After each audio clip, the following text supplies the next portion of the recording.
Okay, let's then hide the participants. Go to full screen. All right, let's get this show on the road. Hey everybody, welcome to our super high-tech policy webinar.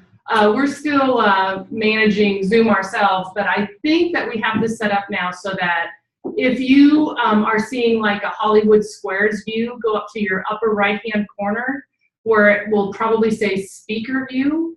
Click on that and it should switch to have us be in the big screen, and then you would have little, the rest of you will be in little squares at the bottom.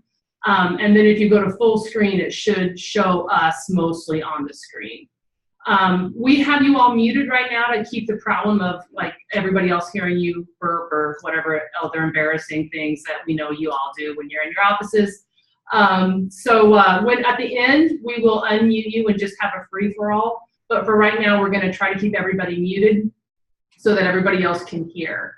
That doesn't mean that we don't want to hear your questions. If you look at the bottom of your Zoom screen, there's a little button that says chat. We will be able to receive any questions that you send via that chat feature live as we go here. I think everybody else will be able to see your chats too, unless you have it set up to be private. So, you know, Mike Apple can't say rude things about Alan Ehlers or vice versa, unless you want each other to see it. But so assume that whatever question you're going to send, everybody's going to see. Well, first of all, this is Tim. Tim is the new associate here at KSB. If you haven't met him yet, that's him. Bobby and Steve, we had to separate because they're twinsies because they decided to wear matching clothes today. We are going to take as our guide the cover memo that we sent out that explains all the policy changes. At various times, we will share our screen, and so we can help you navigate onto the website and see exactly where those policies are if you had any trouble getting them. But otherwise, I think we're just going to sort of march through this cover memo and do it in order. Oh, so let me show you. There's got to be a way that I don't want to force with it right now.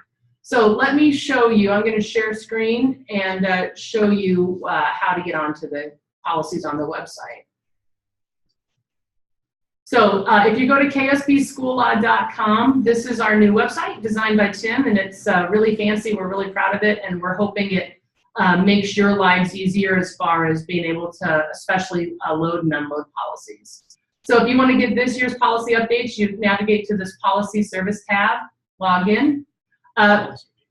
Some of you are updates only, which means you don't get the full service. You just get our updates, and then you try to integrate those into your policies that you already have. Some of you are complete policy subscribers, which means we write all your policies and you get unlimited service from us during the year. Both of you should go to policy updates only for now, because that's just where we've housed the updates so that everybody can get to them. Full policy service subscribers, after these updates are all integrated into the full policy service, we will activate this so you can get into it, and Sherry will send you that password in a separate email. But so for now, everybody that gets our updates and that's a complete policy service subscriber will click here where it says policy updates only. And then you put in the password, which my computer auto-filled, but it's the best password ever. The password is all lowercase. I love my lawyers. Once you get to this screen, if you want to look at the updates we're looking at right now, you'll click on 2017 Annual View Updates. And then this cover memo is a PDF, so it'll just pull it up, and that's what we're going to be working from. These are the annual notices. This is one of the most popular things we do every year, and honestly, I'm real proud of it because it's something that we've spent years compiling. This is your list of everything that your board has to do annually. And the federal government, in its infinite insanity, now has added one every other year review and one triennial review that we'll talk about today. As you scroll down, then these are the actual policies. As you click on these links, the Word document should just download right here into this little tray on your computer. And then when you click on that, Word will open up and you'll be able to read the policies. If any of you are having trouble accessing the policies, after the webinar is done, shoot us a text, an email, or just give us a call, and we can walk you through this one-on-one as well. Hopefully that all makes sense, and look, we're back. So I do want to go to full screen view. That's something I'm not sure. It doesn't matter. Okay, so with that introductory stuff, we're going to start working through that 2017 update memo. All right, so we'll try to do our best just to announce which one that we're on, but we don't want to spend any more time than we have to on ones that we hope are fairly simple. So the first one in here after sort of the couple of paragraph introduction in that memo is a revision to policy 2004, which is our standard oath of office for board members policy. I guess to make a sort of a long story short, there is maybe some question, but for the most part, I think now consensus that you are not going to jail if your board members do not take an oath of office. There is not an oath of office, we don't believe, that is required for all board members. However, we know that ceremonially many of you do administer the oath of office, so we've always had this policy. What we've done, because there have been some cases in other states which have addressed things like requiring board members to swear an oath under God, requiring them to not participate in certain political parties. Those lines are becoming even weirder now as we, elect Donald Trump and see all the crazy stuff that's happening out there and the reasons people are running for boards. We worry a little bit that if you've got a policy which says thou shalt take this oath, that you could run into some constitutional issues. So because it's not required, because those issues exist, we've decided to make this recommended revision, which basically says if you're a board member who wants to take this, you are welcome to do so. But we as the board, in terms of policy, are not requiring that everybody swear the oath either in writing or we've made it permissive to do either of those steps. If your board says, Bobby, we don't care about the constitutional issues, we want people to take the oath, then you can simply not make the changes to this policy and it will continue to be required. So those are the only changes to policy 2004. If you have any questions on those now or later, let us know. The next set of changes are from 2005 and 4053. These are entitled conflict of interest. I know not everybody uses our numbering system because there are a few updates only subscribers, but we put the numbers in them as they would go into our new service. So we're going to refer to them that way because that's how we've got them lined up in the memo, is by number chronologically. So we made some pretty simple changes in these policies, just two things to talk about. Number one, we more closely, I think, aligned our policy with the definition of what it means to be somebody's immediate family member. So for example, for contracting with, for hiring the immediate family member of either an existing district employee or of a board member's family member, for example, there are certain steps that you have to take, obviously, under your conflict of interest policies. So we wanted to make sure that those definitions aligned more closely. The other thing that we've done is include for you all of the different accountability and disclosure forms which we think could apply to any conflicts of interest that you might have as a board member or as an employee of the school. Some of you had all of them, some of you only had one of them, so we just wanted to put them out there again. So on the website, if you look under forms, you'll have the NADC, Nebraska Accountability and Disclosure Commission forms in 3 different versions. The type of conflict that you're potentially dealing with is what dictates which of the forms you'll use. And really what I think they're useful to do is to give to your board members because they discuss in there, they kind of have an outline that the commission has put in those forms addressing when you need to do what under those laws. So we can't provide advice, typically don't, to individual board members. So if an individual board member wonders if he or she should submit a bid for something that you need done at the school, what conflict would that create? What do they have to do to get through that process? And what do they have to disclose? That form will help them a little better. So that's the only stuff to talk about on 2005 and 4053. The last one for me here, and then we'll switch to Steve, is 2008, the open meetings policy. We made a couple of changes in here which I think are really important because we run into this issue. In fact, Steve ran into it very recently again, and I have too. Many boards of education still elect to do their primary and in some cases their only method of designating notice of their meetings is publishing in the local paper. That is lawful. We have no legal problem with that. Really, the problem that we have with that, though, is a practical one. If you know, as more of the local papers, at least in our experience, have gone to online publication, or they only publish in print every week or every couple of weeks, It makes it harder then to be able to notify and act quickly if you need to have a meeting. So what we've done with this policy is important. So even if you've recently looked at this policy, even if you've talked about this with your board, we're recommending that you do so again. We've changed it to essentially have two different options for providing notice of your meetings. Option number one is posting 3 places within the district, and option number 2 is posting on the school district's website. So those are the 2 options that I think we recommend because they allow you to be the most flexible. The other thing we've done, though, if you read further down in that particular section of the policy, is we've put something in there which makes it permissible anytime you want to publish in the local paper. So sometimes boards have shared with us that they feel political pressure in the community to continue to support the local paper by publishing notice, publishing agendas, publishing minutes, whatever it might be, to do those in the local paper, which we think is totally fine. The problem that we have is if you have an emergency come up, which isn't an emergency meeting but does require you to act quickly, if you have to wait for their publication schedule, it makes it harder to do so. So our recommendation would be that you designate your primary method as either publishing on the website or posting in 3 places, and then include a permissible method. So that's the first set of changes. The second set of changes is one that a lot of boards ran into this year, and that deals with weather delays. So we had, I think it was for the January meeting, or February meetings, I can't remember. One of those meetings, there was a pretty big snowstorm and it affected a lot of boards throughout the state. And so we got a lot of questions about if we have a weather delay, do we have to actually provide a whole new notice? In other words, we can't have another meeting for another 48 hours. You know, what are we supposed to do if we have to delay our meeting because it's unreasonable to expect not only members of the public, but even board members to be able to show up. Some of them can't, we heard. So what we did is change this to basically include a provision for weather delays. So consistent with conversations that we've had with the Attorney General about the weather delays during that time, and then also recently when we were amending this policy, I think they take a pretty practical approach, which is, yeah, I don't think you have to fully re-notice the meeting, but you should have some method in place for postponing a meeting which you have appropriately noticed, but that you can't hold because of a weather delay. So there's a paragraph in there which describes that. It essentially says, we'll do all we can to notify folks. At a minimum, we'll follow the same methods that we use when we call off school.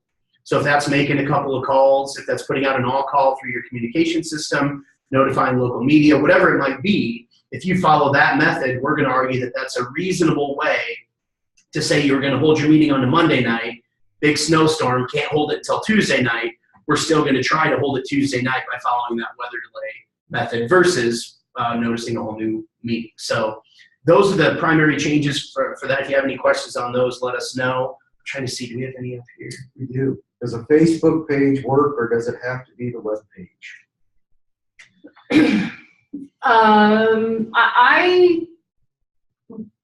If you're going to use Facebook as your primary method for noticing meetings, yeah, I think that's lawful. I don't see anything. The statute says you have to notify in a manner reasonably calculated to give notice to the public that your board has adopted in its minutes. The reason we all are kind of hesitating and looking at each other is we didn't ask the AG that. We asked the people that we work with whether they'd be okay with website, and they said yes, so we know website's okay. If you want to use Facebook, you better put it in your policy, and you better be able to back up the idea that that's reasonable to give everybody notice. And if you want to do that, I just can't see who you are because I'm blind. Let us know and we can shoot something past the AG's office. What happens if your website goes down? I go back and forth. It's a good question, John, yeah.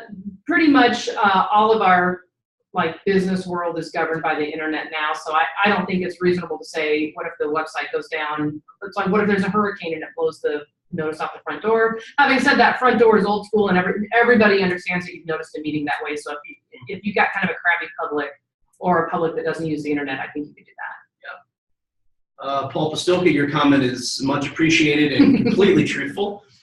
Grizzle, congratulations, there's one in every crowd. Social media outlets as an option, sure, yeah, no problem with that. And in fact, I think you can do that regardless of whether that's in your policy. The reason we put the optional step, if you were to select one of our recommended methods, an optional step in the policy of publishing in the local paper, is to make it so that the policy still says that, right? So that the person who shows up at your meetings from the local media, doesn't look at your amended policy and say, oh, I see how it is. You took me out of that, didn't you? That's more to save face. So I think you can always throw the meeting out there in any method that you want to, in addition to your required method for publishing notice. It's okay. All right. Okay. On to Steve. All right, policy 2016. This is a new policy. Your school board members are allowed to participate in your life insurance programs and your health insurance programs. It's not like the good old days. Once upon a time, the school district could actually pay for these things for board members. That's not true anymore. But if they're in need of health insurance or something along those lines, they are allowed to participate. It's just, if you want that to occur, you do need to have a policy that authorizes that participation. So pretty straightforward and simple policy. Okay, I think next is me, and whoever it was, I'm blind, so I can't see who said the most updates ever. Oh, wait. That was Grisel. Why do we have to report quarterly? They typically sign up for the whole year. That's a statutory requirement. Why it has to be quarterly, I don't know. That was a legislative decision. It doesn't make much sense to me either, but that was the requirement they put in the statute. Any other questions on insurance? Jay, that's Jane's question. That's a good question. I think that's it for now. Hey, Jane. Only for single. Is it only single or can it be family? It can be any of the insurance coverages that you offer.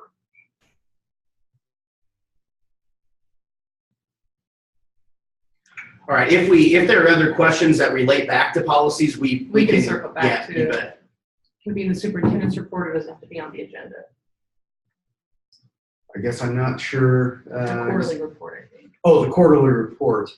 I think in either, as long as it's a public record that's been discussed at a board meeting, I think you're fine.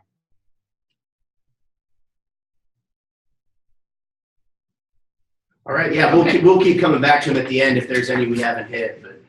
Okay, so Grizzle's complaint about the most policy updates ever, I 100% agree with. This actually was the worst set of policy updates I've ever had to work on, and the next section is why.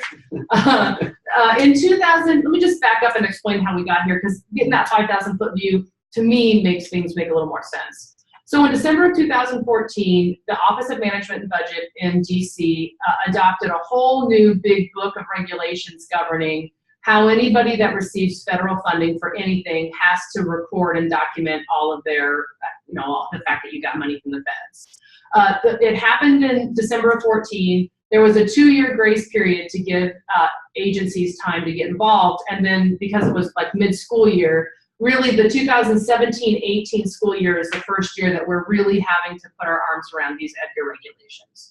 They're called EDGAR regulations, which is the Education Department, something. Generally applicable regulations. Yeah, EDGAR.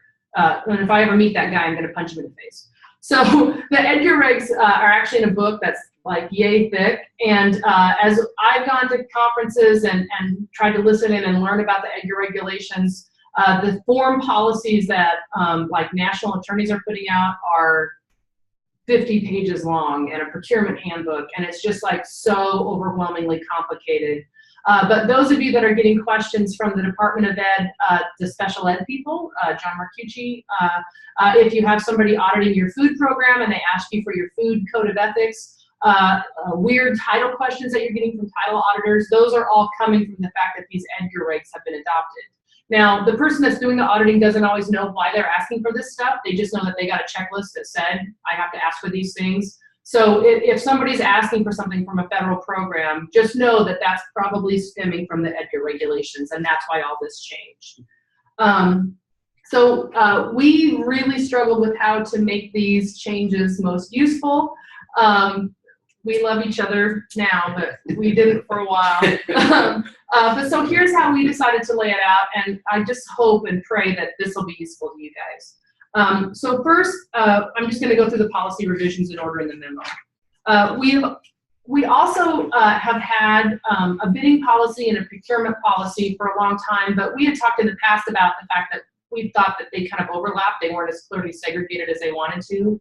So now policy 3003 is the only time you're going to use this is when you're soliciting bids for construction, repair, site improvements for some kind of construction. And we revised that policy now so that it covers all the state requirements for construction, and it only applies to construction. The only thing that's that I want to point out to you is in some of the federal construction and federal procurement regulations, the money cutoffs are different under state law than it is under federal law. So 3003, remember we had the change so that you don't have to bid things that are under $100,000. If you're thinking $100,000 or not $100,000, you're thinking of a project that probably falls under policy 3003. Now, 3003.1 is a really long and complicated policy that I don't think most of you need to spend a ton of time looking at. What this is, in addition to the state requirements for bidding if you're going to do construction, if you're using federal dollars for any part of that construction, you have to also jump through the federal hoops. So we have a couple, like we have a service unit that has done, built a facility using special ed dollars. We have some Native American schools that get money from the VIA or funds for construction. But the average school district that's going to put an extra gymnasium on or build out a wrestling room, you wouldn't have any federal dollars, so you wouldn't have to worry about policy 3003.1.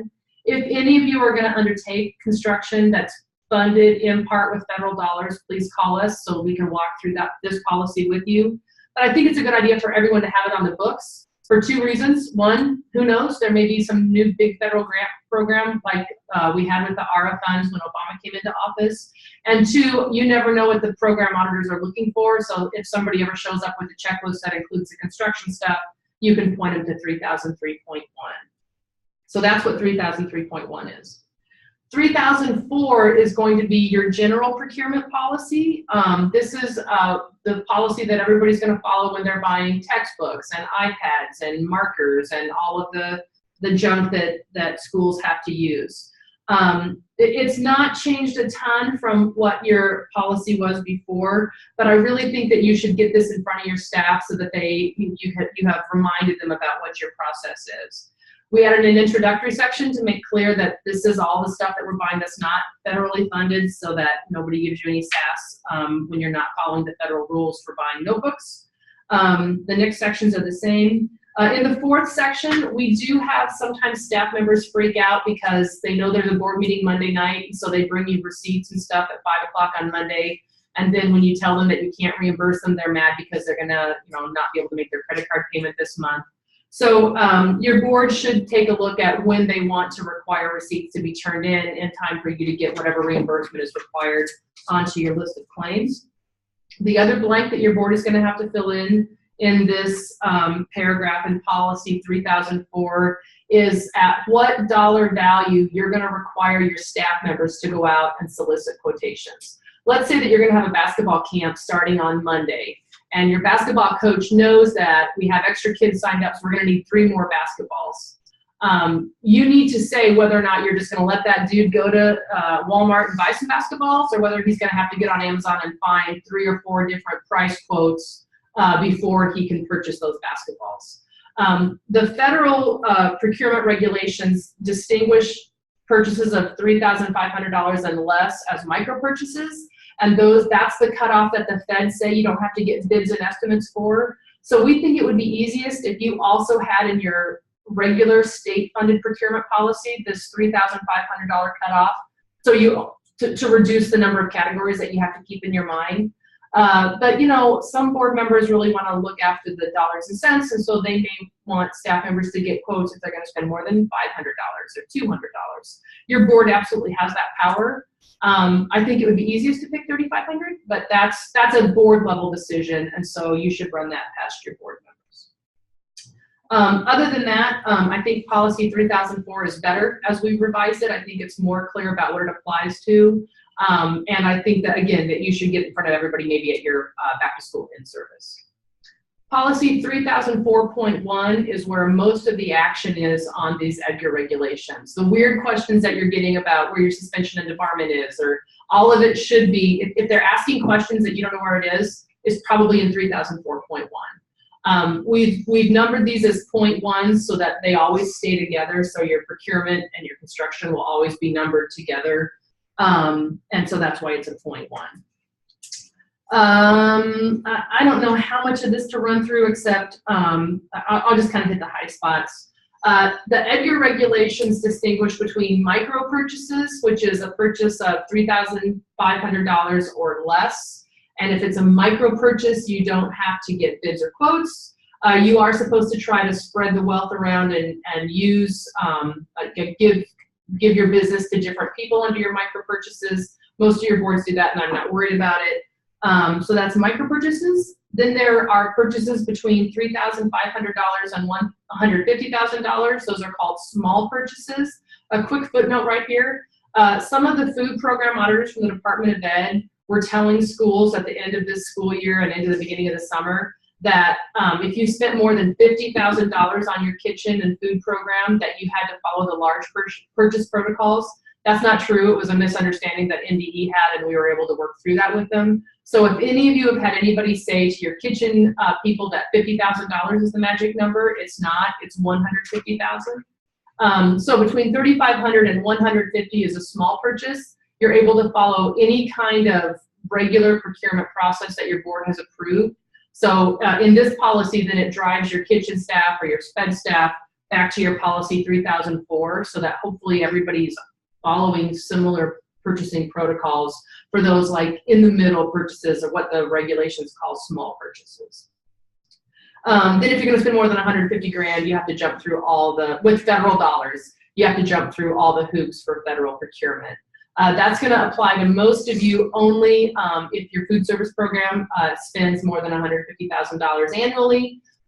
Most of your special ed stuff, your expenditures are all in staff, and they're all doing time and effort logs. You're not really buying 150 grand worth of stuff unless you've got I don't even know, like the world's most expensive Ironman, yeah, a bus, something like that. So, and then if you're going to spend more than $150,000 of federal dollars, you have to jump through their hoops for how you're going to bid it, and when you open the bids, and all that's laid out in policy 3004.1. The second section of 3004.1 kind of has a lot of the boxes that people are looking to check when they're auditing your programs. They're going to ask for your policy on using purchase cards, and what this policy says is we're going to follow our district's policy on using purchasing cards, so that all flows together. They have a full and open competition requirement that some of the food auditors are looking for. That's in the second section. Debarment and suspension. You might remember last year we put together a freestanding debarment and suspension policy. We've now folded it into 3004.1 so that it lives in the same place and you don't have to find a bunch of different policies when they're auditing you. Dispute resolution, which they require. Then the third section has your code of conduct. I'm not a big fan of having a freestanding food program code of conduct, and then a special ed program code of conduct, and then an employee code of conduct. So we've tried to make it all the same, and what it says in this is that everybody has to follow the same code of conduct that Bobby talked about in the 2004 and 5000. It's 2000, yeah, our conflict of interest policies. Yeah. When they say code of conduct, that's pretty much what they've been talking about, is your conflict of interest stuff. So yeah, so we just refer back to those policies that we talked about earlier. But when they're looking, but again, when the auditor comes, they're looking for the words code of conduct. Exactly. So that appears in 3004.1, and what it says is our code of conduct is the conflict of interest policy. There is no formal training requirement in the EDGAR regulations, but I think it's really unfair that we're holding our kitchen staff, which are sometimes our least professional staff members, to like a higher standard of conflict of interest. So I really would urge all of you that we need to do some training with classified staff on this conflict of interest idea, so that they don't get caught up short. What was the other thing I was going to say? Oh, inventory. You are required by EDGAR to have a list of inventory and to have an inventory management system.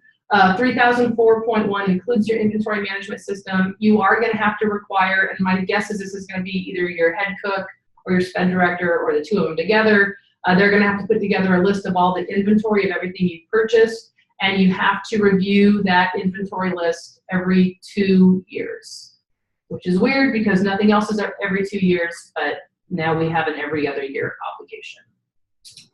The fifth section has just a bunch of miscellaneous boilerplate that they look for. Non-discrimination statement, the idea that you're going to give preference to minority businesses if you can. And the good news is in Nebraska, I don't think you can because the Nebraska state constitution prohibits it, but so you still have a statement in there that says you will advantage minority businesses to the extent permitted by law. So it'll check their box and they won't complain. It says you have to keep your records for 6 years. Edgar actually only requires 5, but state law requires 6. I just met with the Secretary of State's office yesterday, and we might be able to get them all to be 5 years, which would be awesome, so we'd all have the same record retention requirements. Only other thing I'm going to say here at the end is that if you contract out your entire food service program to a company, let me finish this, then I'll have to say That's the same question. Oh. Somebody asked, you brought up kitchen staff. How do those issues apply to schools that use a food management company? So food management companies have, in addition to all of this crap, junk, have additional requirements that Edgar places on them.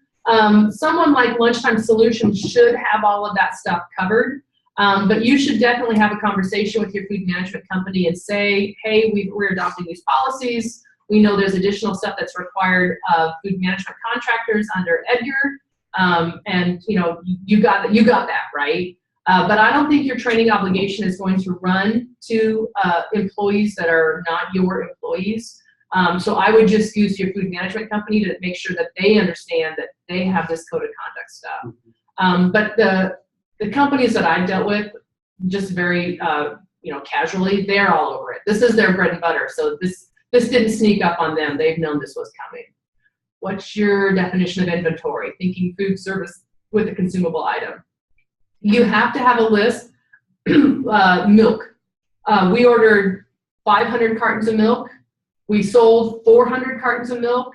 We have 99 cartons of milk in the freezer. We have 1 carton lost. You're supposed to keep a running inventory of all of that kind of stuff. And again, your kitchen manager probably does this already because this is not that.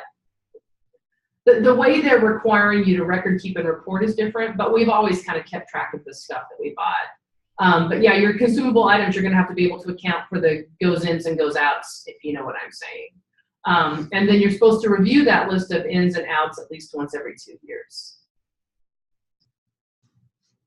Well, I'm kind of talk here. Anybody else that has questions, I'm going to give you a little bit of me blabbing time for you to type something up. We have worked with the Department of Ed on these proposed policies a lot. We are clear as far as special ed goes. I know that they're okay with these. Food service, I think we're clear, but it's possible that they may dream up something else that we need to do, and if so, we'll obviously let you know right away. But we're cautiously optimistic that this is going to cover it. Just to add, one of the things we've tried to do is be more proactive in working with NDE. A lot of those folks, and I think it's unfortunate, just get a checklist from the feds, and they say, okay, go visit Paul Pastolka in West Holt and make sure he's got all this stuff in his policy. So we may even try to get a copy of that checklist, but we've met with NDE for this express purpose of being more proactive in this federal programs area. And I would add, some of you might review these policies and say these look ridiculous. Believe us when we tell you we have chopped these down to the maximum amount that we think we can. The last policy that Karen just discussed, that could easily be 50 to 100 pages. And some of these bigger districts, that's what they're doing because they want a district-wide system that everybody's going to follow. And we've intentionally shortened it from something like that because it's just not practical for most of you. And our fear is when you adopt a policy like that, you're encouraging people not to follow it because they're not going to read it. Right? And so we understand this one's about 9 or 10 pages, and that's longer than we'd like to. Just understand that you're going to have one of the shorter policies probably in the country when this is all said and done.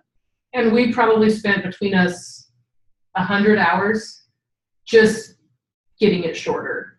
So if you go to like a national conference and they have a big book of policies that say you have to have, don't panic. I'm confident that we've checked all the boxes that 100-page policy will cover. But some of you I know are outraged that you have a 10-page policy. Trust me, so are we. We hate it, but this is as short as we could get it. So there's a question from Randy Schleter. Does the food conference in June cover all of these policies for school districts? That's a good question. That is a great question, and that's something that we've reached out to NDE to ask as well. We're actually thinking, Randy, and those of you that don't know or haven't been in the office, we're building a distance learning classroom to try to be able to more economically serve people across the state. And we're thinking about doing like a webinar for everybody, food service, special ed, anybody that would spend federal dollars on exactly how to apply these policies. So Randy, I'm sure they will talk about some of it at the food conference. And obviously we're friendly with NDE, we like them, but the problem with getting that training from NDE is what they know is they got a checklist that said food service, right? They don't have the district-wide 50,000 foot view that I think you need to keep from turning this into just, I don't know, just check the box and sign the damn form. But so just so you know, Randy, we're thinking about doing some kind of training, maybe July or early August, I don't know. We're still kind of kicking it around. And those of you that are listening, if you're interested in that, shoot me a text or an email so we can kind of gauge if there is interest or a need. And hopefully, what's her name? Shirley at the Department of Ed in Food will let us know what they're going to cover at that conference. That's one of the questions I have out to her. Mm-hmm. Shirley, Sharon. Seriously. Yeah. Okay, so that is the EDGAR regs. That's the worst part of today, I promise. It gets better from there. 3011 is also mine. It's our general transportation policy. Some of you might remember that on December 10th, 2016, the provision of ESSA that governs foster children went into effect. And there's a question about whether or not school districts have to provide transportation to students who've been placed in foster care. The statute itself says when a kid who's in foster care needs transportation, the school will meet with the child welfare agency, and if the school agrees to pay, the school pays. If the child welfare agency agrees to pay, the child welfare agency pays. What it doesn't say is what happens if you can't agree. The Obama administration had a regulation out that said if they can't agree, the school has to pay. But then, Donald Trump was elected president and the whole world, kind of went kerflooey, and they rescinded that regulation without giving us any additional regulation. So the way the statute reads right now is if the school agrees to pay, the school pays. If the child welfare agency agrees to pay, the child welfare agency pays. But the statute is silent about what if you can't agree. There are representatives from the HHS, either because they don't know or because they're getting away with what they can get away with because they want to serve kids, which whatever. But if a caseworker tells you that you're required to pay for transportation, they're just wrong. And I don't know why they're wrong, they just are wrong. But you are required to meet and confer with the child welfare agency. Now, some attorneys nationally, and I think the Perry firm, are recommending that you have a foster child transportation plan. I think you're better off to do that on a case-by-case basis. If the bus route runs right past the foster kid's house, pick the damn kid up. But if this is a violent kid that's going to kick the windows of the bus out and you'd have to go 10 miles out of your way, I think meeting with the caseworker and explaining why you're not going to provide transportation, you're supposed to be making a case-by-case determination about what's in the child's best interest under fostering connections. So I think that's what we should do. I don't say that because we don't care about foster kids. I think obviously that our firm has spent a lot of time trying to improve educational outcomes of court-involved kids, but I am not willing to have you spend money you don't have to spend, and I don't want to enable HHS to do the game that they play where they just dump a kid where it's convenient and the school kind of tries to figure it out. I think HHS should have to do their part too. So this policy just says that somebody will confer with the child welfare agency about transportation, and then I think you can keep doing pretty much what you've been doing if you adopt this policy. If your board decides they want to provide transportation for all foster kids no matter what, you let us know and we have a policy you can adopt. We just don't think that's what our average client wants.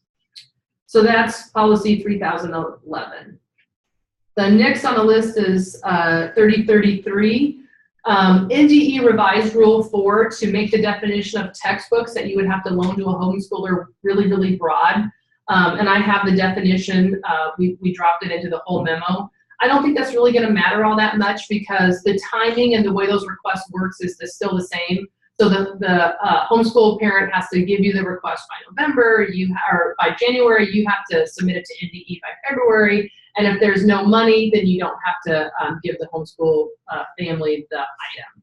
So all that this has done is change the definition of textbook to say we define textbook as it's defined in Rule 4. That's what the policy says. And then I put the definition in the memo so you have it in front of you. This is always a big deal when they change the rule, and then it doesn't turn out to be a big deal in practice because nobody actually does it and there's never any money. So there's that. Questions on transportation or loaning textbooks to homeschoolers? Fantastic. Then someone other than me gets to talk. All right, we're going to talk about purchasing cards and credit cards. Under state law, if you use purchasing cards or credit cards, you're required to have a policy. What we've done now is modified it. Part of what Karen just talked about, those EDGAR regulations, they require you to have a purchasing card policy. Based on those regulations, we have modified what was our state card program so that it now covers both. And what we've done is modified it to authorize charges for actual necessary and reasonable travel expenses. That covers both state and federal requirements in one.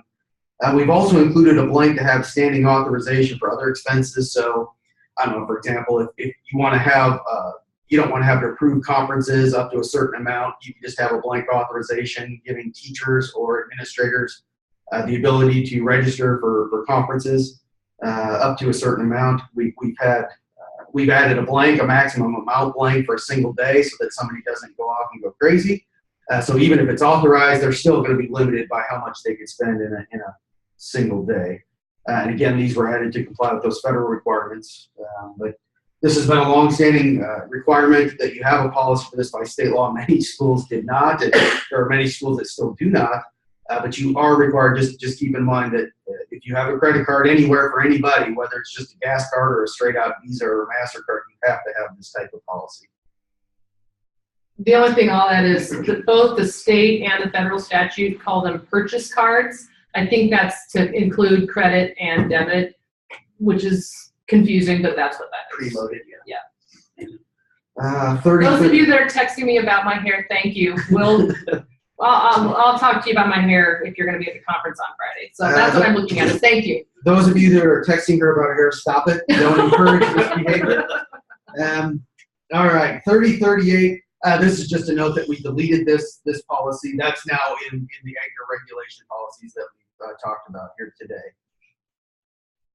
And next one's around. The construction policies, 3042 and 3043. We've had these policies for a while. We just didn't include them in the service because not everybody wanted them. These two methods, the construction management at risk and design build methods, have become so common. We said it's time to put them in. Everybody should have these. If you want to use these methods, you're required to have these policies in place. There's other additional requirements. Each time you're going to use one of these methods for a construction project, you have to designate it. And then there's hoops you have to jump through. Those are all included in the policy. But if there's any questions on those at any point, usually I'm the guy that gets contacted on those. So, but just keep in mind, if you want to use those methods, you have to have these policies in place. All right. Was there any questions on those? Restrictions on cashback on the credit cards? There are no such restrictions, and we do put in our policy, it's part of our policy, that those are the schools. We've run into issues where the individual who is charging those thinks that they're going to get all those perks. No, that's school district money, that's school district property, so that does belong to the school. The same goes for travel miles. When I worked for Judge Beam, one of the judicial clerks got in a lot of trouble for keeping the travel miles for themselves. So anything that you get from spending public dollars belongs to the public entity. All right. Oh, that was from Darren Toby. I see. He's getting ready to take a vacation somewhere, huh, Toby? All right. So the next one that we're going to talk about is 3044, and that's a new policy that we added to address a lot of this stuff that we've been talking about quite a bit this year. Whenever we did a teacher in service, for example, is just in general, like Karen said, the 30,000-foot view, the use of school district property for personal reasons. So it could be as simple as exchanging an email with the spouse. It could be, using the school copier to make copies of your tax returns, or your tax documents because your accountant needs some. Anytime a school board member or an employee of the school uses the district's resources, it's governed by the Nebraska Political Accountability and Disclosures Act. And essentially, that's the one that you're all used to. It says if you're going to have a bond issue, you can't go out there and use district resources to take, official statements to try to get it to pass or to fail. You can't endorse political candidates for office using, public resources. So all of those little distinctions and nuances in that law kind of boiled down to what we think is sort of a kind of a unique set, which is when you have an election year, but then a really common set, which is when you allow staff members to use your email, for example, that you've said you must have a district email, and a lot of them then use that for some personal things. It could be just saying to a spouse, honey, will you pick milk up after work, and I'll grab the kids from daycare. That technically is a personal use of district resources. So in the Accountability and Disclosure Act, it says when those resources are incidental and de minimis, it is permissible for the public official, be it a board member or an employee of the school, to use them. In that same statute, which came about because of like a crazy case where there are only a few emails exchanged using a district's internet, pretty much, or using a city's internet, they've added that whole statutory section which says, okay, come on, there are some things which schools, cities, counties ought to be able to authorize folks to use. One of the key provisions in there says anything which is authorized by a contract of that employee or by a policy of the district can be considered incidental and a de minimis use. So basically what that means is rather than just rely on the statute having to say, oh no, that email was incidental and de minimis, you can clarify what your board is okay with, and then that gets the same sort of protection. So what this policy did is try to, what we think is outline what we believe are the most common practices in schools. For example, exchanging a couple of emails with a spouse. We intend for that to be something which you can have in here in this policy, and then your board can authorize that without worrying about either your board or that particular employee running afoul of the Accountability and Disclosure Act stuff. So we're not going to go through every part of the policy, but basically what we encourage you to do is go through it with your board when you pass it, and just say, hey, just so you know, board members, I think we've allowed a lot of this stuff under the incidental and de minimis use provisions already, but let's just clarify that so that we don't have to worry about a patron that gets mad at that teacher and then files a complaint against that teacher with NDE and then with accountability to try to make everybody's lives miserable. And as the administrator sitting there, that if you've had to go through one of those, it takes a lot of time and energy. So the purpose of this was to try to make it clearer which district resources you can use and to allow some discretion in there for especially the superintendent to make some of those determinations. We've got a couple of questions. So what about cell phones that are paid for? Oops, sorry, I hit the table. Cell phones that are paid for by the district for an employee, should there be a second phone for personal use? I would, but the reason I'm kind of looking funny is our recommendation has for a long time now been the district should not buy cell phones. The district should say to that staff member, you have a cell phone and we'll purchase some amount of use from it. So for example, if you look at our standard administrator contracts, what they say is you, Mr. or Ms. Superintendent, you, Mr. or Ms. Principal, you'll have a cell phone. We'll pay you $100 a month so that we can make sure that we can contact you whenever it's necessary and so that you can respond to emergencies at the school. So to answer your question, it is much more complicated under things like public record laws, under the de minimis use stuff that we're talking about here, if the district owns that cell phone. Because now not only are you using the email address that's on that cell phone, every bit of battery power, every bit of the minutes that you use in phone calls, all of that stuff belongs to the school. So all of the uses of that school phone then for personal reasons have to meet one of these exceptions. So if you do it the other way, and instead of the district owning the phone, the employee owns the phone and we rent, some capacity on it, then you can say, well, no, that personal phone call made in the middle of the day over their lunch period was a personal phone call. That was not part of the $100 worth of the phone plan that we purchased. So yes, should there be a second phone? The text or the public records, even if it's private phone. Yeah, I mean, so any of the communications that you're making on a publicly owned, on a school-owned phone or a private phone that address the school district business, they had this come up in the Omaha Public Schools superintendent search, for example. when board members are texting back and forth, that doesn't remove the possibility that those text messages are public records. But it at least gives you an argument that you can make instead of all of them being assumed to be public records. Now we can try to draw some distinctions between personal and district use. So that would be, so I think hopefully that answers the first question. Should there be a second phone? I would, if I was a staff member of the school. But I think much, much easier, and even the IRS has sort of softened this position, is for the school to not own the phone, but to rent a certain portion of the capacity that you buy when you buy a phone plan. Jane says, because of the last sentence, does this mean we no longer need a signed technology use agreement? I do not believe this replaces any of your technology use agreements, any of your acceptable use policies. This is intended, Jane, and for anybody else who is curious, to be in addition to those things. I think I would still use those technology use agreements because they may say things that this policy doesn't. Ours, for example, says things like you shouldn't use Facebook while you're on staff district time, right? But if you take a school laptop home, maybe you're okay with that person accessing Facebook at home when they're done grading papers. So this is not intended to replace those technology use agreements. You might review it to make sure that it's consistent with this policy in your practices, but this, I think, would be in addition to those things. This is sort of a backstop. And your E-rate application is still going to require a written acceptable use agreement, so this wouldn't replace that. It supplements it. So that's more time than we probably wanted to spend on this policy, but it's an important issue. It's looming out there. We get complaints a handful every year, mostly around bond elections, those sort of things. But I was giving an in-service at a school, and one of the staff members came up to me afterwards and said, "Wow, I shouldn't be using my personal email." I said, "Well, or my school email for personal stuff." And I said, "I think you can if it's de minimis. What does your school policy say?" "Well, I have no idea." "Well, tell me what emails you exchange." "Oh, I exchange about 40. And I said, "Oh, per week?" And she said, "No, for my church, I have to exchange about 40 to 50 emails per day on my school account." Your board ought to understand what it is okay with and what it is not okay with, and that's the purpose of this policy. All right, we've got a new policy for sniffer dogs. You all might call them drug dogs. We've intentionally called them sniffer dogs because many of these dogs sniff for more than drugs. They look for a variety of contraband, weapons and drugs being the top two things.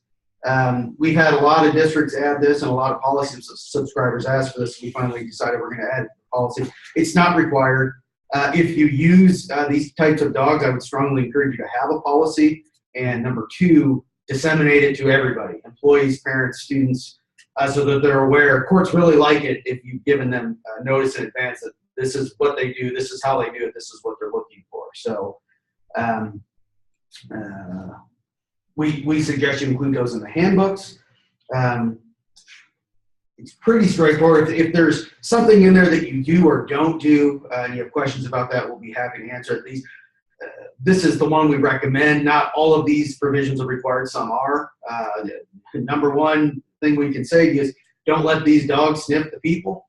Courts freak out about that. I'm a dog guy, so I don't quite understand why everybody gets all whipped up about it. So the cop can touch me and the dog can't. Don't get it.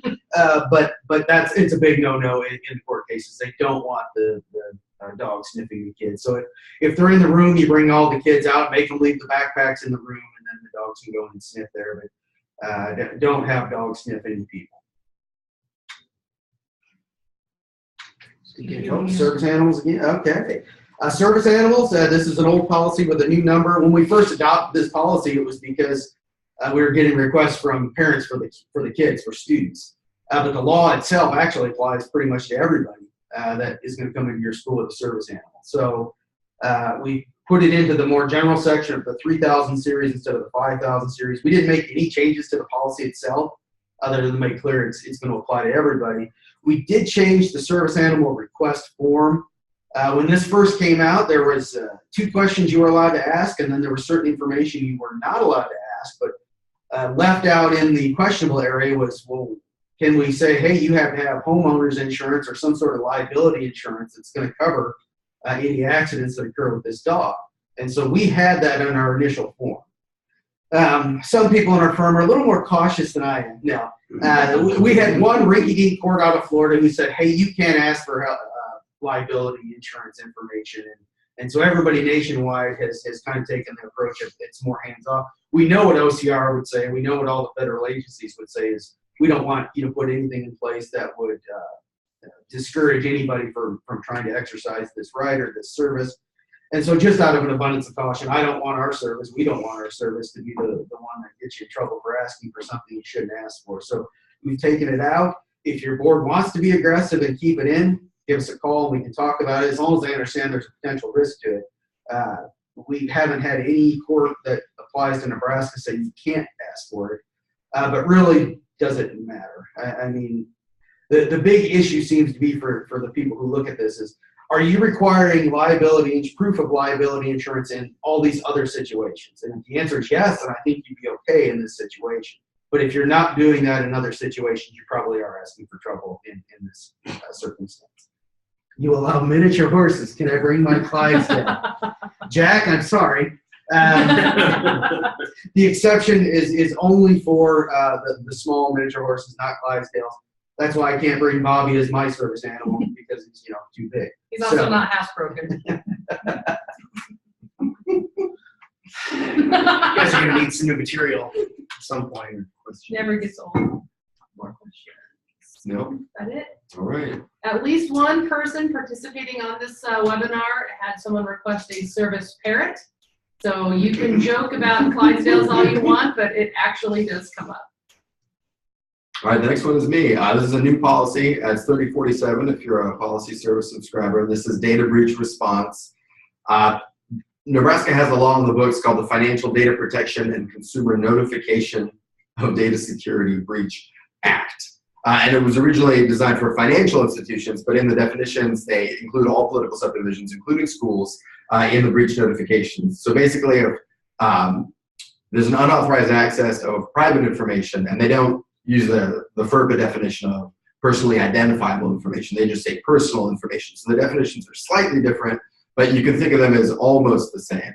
If there's any unauthorized use or unauthorized access, or there could be unauthorized use or access because of a data breach, you're required to notify all Nebraska residents that could be affected, and you're also required to notify the Attorney General that there's been a breach so that they can investigate the matter. And the only way that you would slow play that is if law enforcement asks you to not issue a notice because there was a pending investigation or some other legal reason, but almost always you owe a prompt notice to anyone whose data could be affected. So the policy asks you to create basically just 3 simple lists: a list of every device that's running in your school, that's a school device, the programs that you're using, and then staff members that have access to one of those programs or one of those devices. And if you have those 3 lists, you're going to be able to figure out what data was compromised if a password gets out there into the world, or if an administrator leaves a laptop somewhere, or if an iPad gets left in Denver.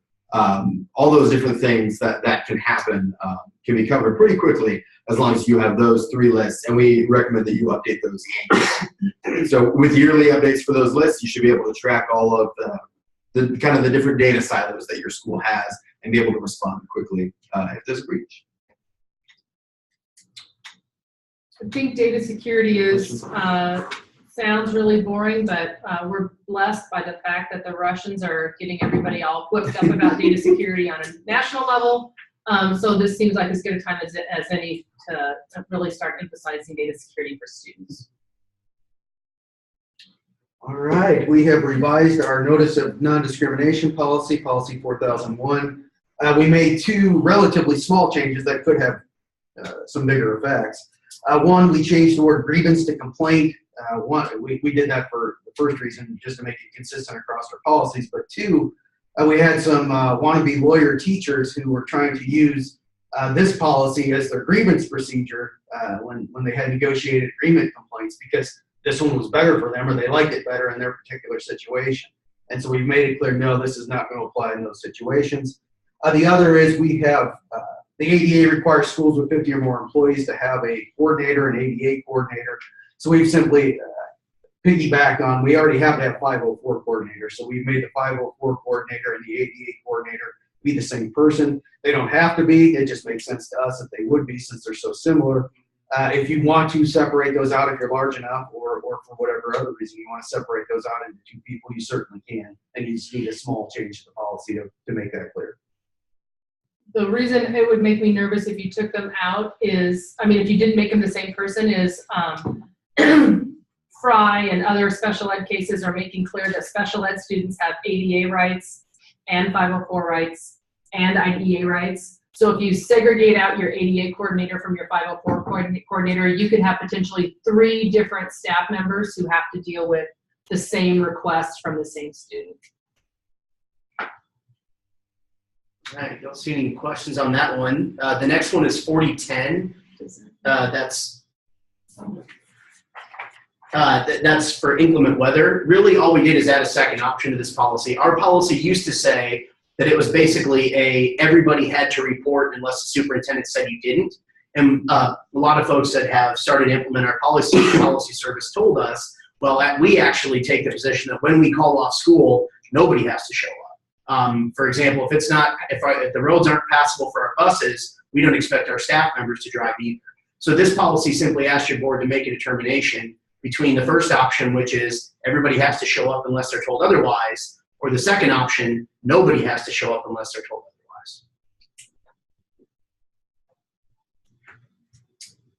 otherwise. The next one is mostly housekeeping. It revises policy 4011 for the FMLA, adds a new policy, which is just kind of repealing policy 4021 if you have the older versions, but it's 4011.1, which is the Nebraska Family Military Leave Act. So basically, the FMLA has a military leave provision, and the state law has a family military leave provision, and they can conflict. So we wanted them to be in 2 separate policies, but also have them right next to each other. So that's the reason for the housekeeping and the number change. The only thing that's required for Nebraska family military leave are military orders that are 179 days or longer. So technically you could exhaust your 12 weeks of FMLA and still get Nebraska family military leave. So that's why we wanted to split these into 2 separate policies, because the leaves don't always work together very well. So if there's any questions about that, you can go ahead and email me or give me a call. But most of this was just housekeeping and to clear things up a little bit. One small thing to add here, for those policy service subscribers who have FMLA forms from us, which are not current this year, one of the things that we're going to be doing, so when Karen initially went to our website, you could click the complete service subscriber or the updates only. For complete service subscribers, and really for anybody else who wants them, they're on the Department of Labor's website. We're, instead of using the forms that KSB had created in the past, we're moving to the Federal Department of Labor's FMLA forms, because although they're longer, I think they actually do help make clearer, once you understand them, how you need to comply with the FMLA. Question we get all the time, and it's just one that, it's not an issue until it's an issue. So we will be updating those, and we may send those out to everybody anyway, or post them on these updates later, just so you know, but we will be making that change too. Okay, next is policy 4019. I feel bad about this one, and I'm sorry because, oh wait. One question, what's the difference between complete service and updates only? I'm so glad you asked. That's Dr. Adler. Yeah, that's Mark. So complete service is somebody who's purchased all of our policies. So we've got a 1,000, 2,000, 3,000, 4,000, 5,000, 6,000 series. So Mark, you guys have all of those. Updates only are those folks that may have policies that they created on their own. They may have gotten from the Perry Law Firm or from NASB, or they don't know where they came from. They're just in our policy book. Some folks get the updates from us only, so that they can cover things like when we change the option enrollment statutes. If I don't know where my policies came from, we want to give at least folks that maybe are happy with their existing policies the ability to at least get these ones, like all this federal procurement stuff and the EDGAR regs that are required every year. So updates only is only this set of stuff. And the complete service is all the other policies that we don't talk about as often. Okay, so 4019, I feel bad about this because we amended 4019 in the safety and security updates in August. And the reason we amended it is because we thought it was confusing to have workplace injury and crisis management and threat assessment and all this stuff. So we wanted to make it clear that, or it was called the safety committee in the statute. So we changed it to kind of make it clear that this was one little subsection of what the whole safety and security stuff requires. And Steve and I were baby lawyers when they first adopted this policy, and I remember 15 years ago at the school law seminar where we're going to be on Friday, all of the old lawyers were freaking out about this stupid statute, and Steve and I were young enough that we're like, okay. And so anyway, we amended it in August to change the name. And then I think it was Steve was in the statute and said, hey, Karen, did you know that whoever's on this committee, that has to be in your negotiated agreement? And so our policy just hadn't included that. And so I feel bad that we're making you amend it twice, but I feel good that this service model means that we can just tell you to update it and fix it without us having to fuss about it too much. A lot of you already have it in your negotiated agreement about who's going to be on the, probably it's called the safety committee in your negotiated agreement. At a minimum, I would change the name safety to workplace injury prevention and safety so that we distinguish it from your crisis team. And then you should amend this policy to say that the membership is negotiated, not that it's the people that I think should be on it, which is what I put in it before. So that's what that change is. Sorry, we should have caught that the first time and I didn't. The next one is just an update. Policy 4041 is staff dress and appearance. The original policy was a little old school. It required ties and collars for all staff members who wanted to be appropriately dressed in professional attire. The new one allows polos. Yeah, I think you can see who would vote for which policy by how we're dressed today. Basically, there's just two options now. One's a little more relaxed for school logos and collars and that kind of thing, and doesn't require people to wear ties. Definitely, if you want your dress and appearance policy customized, we can make it whatever practice is at your school. Just call us and we can help you rewrite that. But yeah, that's pretty straightforward. The school vehicle use policy, we modified this just a little bit. This policy already had a provision about possessing tobacco, alcohol, and other controlled substances in the policy. We call that the Bobby Truly provision. And so that was in there. But we added a provision just to make clear, because we also have the drug-free workplace policy and the drug policy regarding driver's policy. And so we just wanted to make clear to everybody that, yes, those policies apply as well. So those are in addition to, and this provision that was previously in there, it wasn't supplanting those other provisions. So that was the only change we made to that policy. Mike Apple. Question on incorporating tattoos and nose rings and such. If you want to incorporate those into your dress and appearance policy, I'm for it. We can definitely write that for you. Tattoos and piercings, the way it's going, most young people and new teachers, not most, but they're becoming more prevalent. So definitely up to you, up to your board. But this is an example of Tim being a good, diligent young lawyer who doesn't have any idea that Mike Apple is being totally facetious right now. That's trying to be nice. When if you outlaw tattoos and nose rings, you will probably get sued. So, Mike, I'd say you go for it.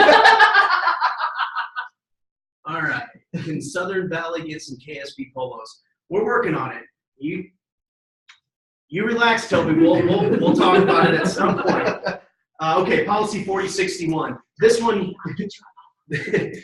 came about because we had, I don't know that it's necessarily happening more this year, but we had more requests this year. I think insurance companies, when somebody goes on some sort of work comp leave or any other sort of medical leave, is saying, insurance company says to school, well, where's your policy on return to work?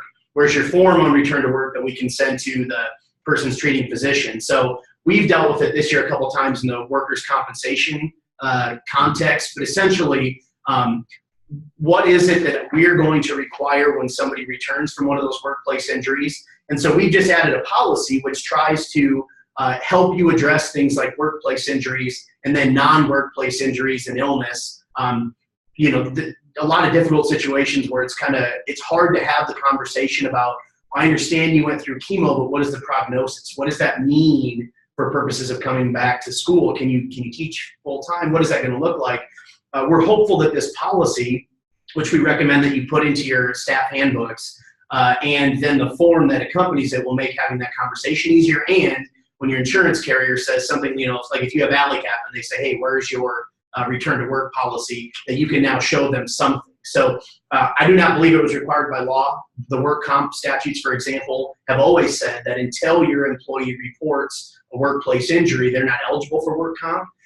But we wanted to clarify in the policy now that we've got a directive that person must inform us. Anybody that's witnessed a workplace injury must inform us. But then also address with all these other situations where illness or injury prevents somebody from regular attendance at work. So we've got a form in there with that too. Nothing magical. If you've got one that you like, that's totally fine. But we wanted to include this in the service because I think you're just getting more requests for it. Next is compulsory attendance and excessive absenteeism.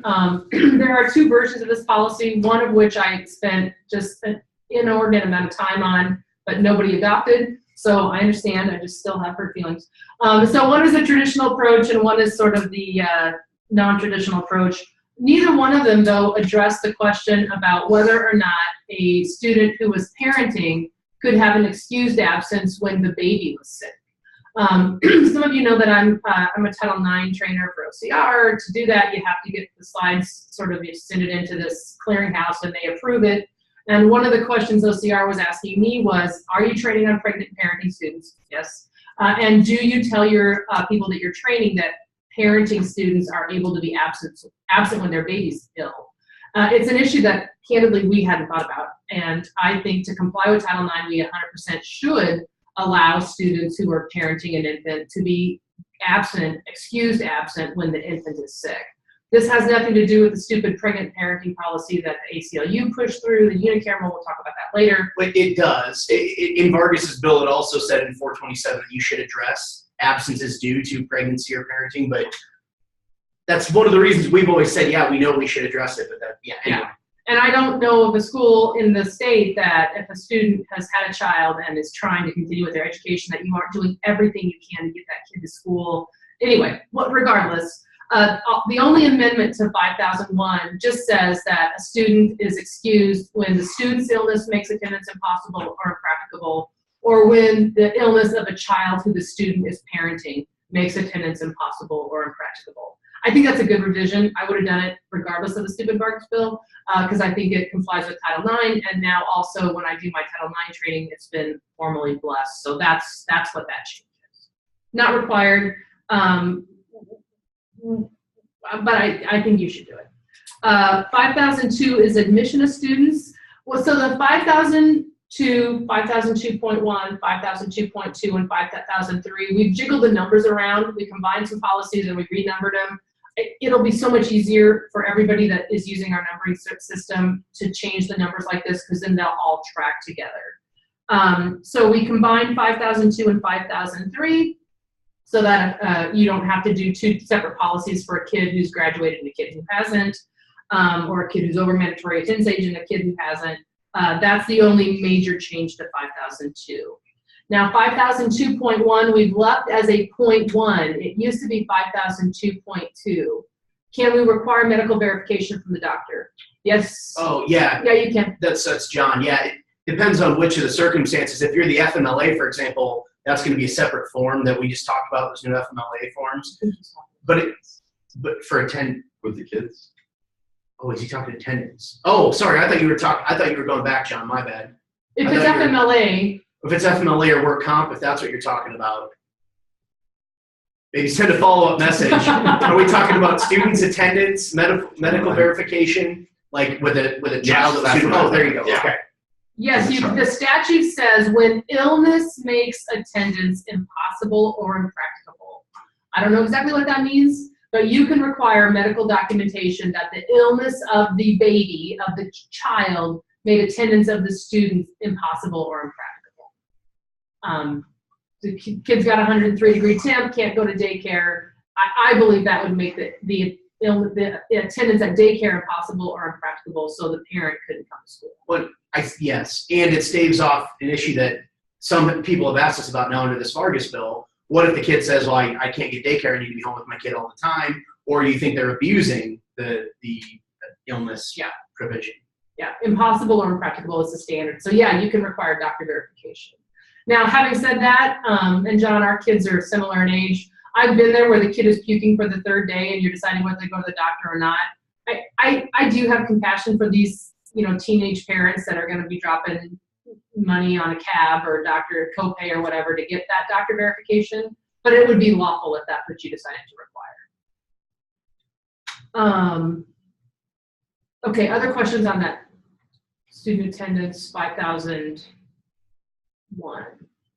Okay, 5002 we've just renumbered, so now I'm at 5002.1. This used to be 5002.2. I like it better as 5002.1, and here's why. This is one of those policies that not everybody has to adopt. If you're Kearney, you probably don't ever have any out-of-state students trying to enroll.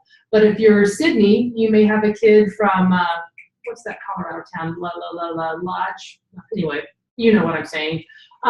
You may have a kid from across the border that wants to enroll, and that comes up all the time. So we've got it numbered as a 0.1 so that districts that don't have this issue don't have to adopt it, and if you're in a border town, you should adopt it. We've gotten a little bit aggressive with this policy because I was just gonna say. We have had requests from clients basically to give them more discretion about what out-of-students they let in and what out-of-students they keep out.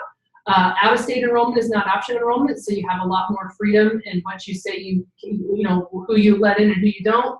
So this policy gives you every bit of that freedom. Well, and more. This policy is designed to give you that freedom. What, in my opinion, is more important, though, is the application form and the agreement that you have with that family. So the policy says whether we're going to accept them, how much tuition we're going to charge, and all that. There are some districts who want to get more aggressive with respect to academic standards, with respect to costs incurred when we're deciding whether or not that particular out-of-state student or that particular out-of-state student is permitted to come in, even if we generally authorize it in the policy. So we can't put all of that into the policy because districts have varied widely, and especially this year we've gotten more of these requests. You know, when schools say, hey, we'd like to take on more kids, I get that. So if you are somebody who accepts out-of-state students and you're interested in putting together an application and an agreement with those folks which discusses their continued enrollment, you should contact one of us. We'd be happy to help you. We realized in trying to put it in the policy that we couldn't in a way that would accomplish what everybody wanted. So as risky as you want to be, we're typically willing to help you get to as close to the line as we can, so let us know. We just want to let in the right kind of out-of-state students. Okay, so 5003, admission of part-time students. When the part-time enrollment statute was enacted, we numbered our part-time policy as a 0.1 just because we didn't have room and we wanted to keep it together. But with combining 5002 and 5003, it left 5003 open, and so I think it's better to have it renumbered as a freestanding policy, not a 0.1. So that's what we did. We changed the word capacity in that to limitations based on resources, because we don't want any part-time enrollee to think that it's the same as option enrollment, so we wanted to keep capacity into option, and limitations based on resources is how we describe it under part-time students. The NSAA has changed their eligibility requirements, and now you only have to take 10 credit hours to be eligible for sports, and so we try to make our policy consistent with NSAA. Yeah, I'm sorry, I'm blind, so I can't remember. Mark's question is, current policy 5002.1 addresses extracurricular activities at the end. Is this aligned with the new NSA regulations primarily for homeschool students? 5003 is now where that policy is. So 5002.1 is now 5003. And yes, we have revised it to align with the NSAA eligibility standard. Yeah, so for people who have subscribed more recently, this numbering issue you'll still have, but it's a little bit different for those folks like Dr. Adler who's asking, who's had the policies for a while now. So there's some weird numbering stuff in there, but yeah. Yes, we have amended it to meet the new eligibility standards. And NSAA, I emailed back and forth with NSAA staff. They will not say, they won't give an opinion on the policy because they're weirdos. But basically they said this is consistent with what the Board of Governors have adopted. So I'm confident that you're cool with NSAA with the way we've got this policy written. Somebody asked me in an email last night, and I thought I'd mention it here. If basically, now we're only requiring 2 classes for eligibility for a homeschooler, can they require a grade report for 4 classes or for 8 classes for eligibility purposes? Basically, can you make the homeschool mom turn in a grade report for the kid to see if he's eligible to play football on Friday? And the answer is yes. You can have the same requirements for the exempt school for eligibility that you have for non-exempt. Whether or not that grading has any integrity when it's a homeschool grade, I'll leave that to your discretion, but you certainly could require a grade report to be turned in. I think that's it on part-timers. Anything else that we talked about? I feel like I'm missing something, but I can't think what it is. Okay.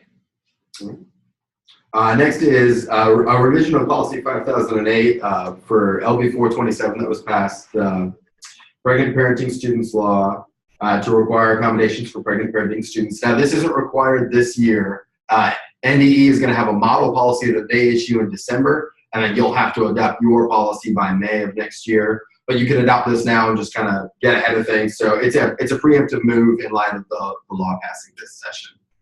Yeah, the hope when we put this together was that, well, to be perfectly honest, maybe we could get NDE to say, yep, that looks good to us.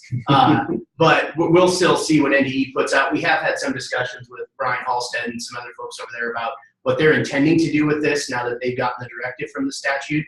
What's interesting about the law that passed 427, couple things. Number one, it actually doesn't impose, outside of maybe one area you could argue, new substantive law requirements on schools.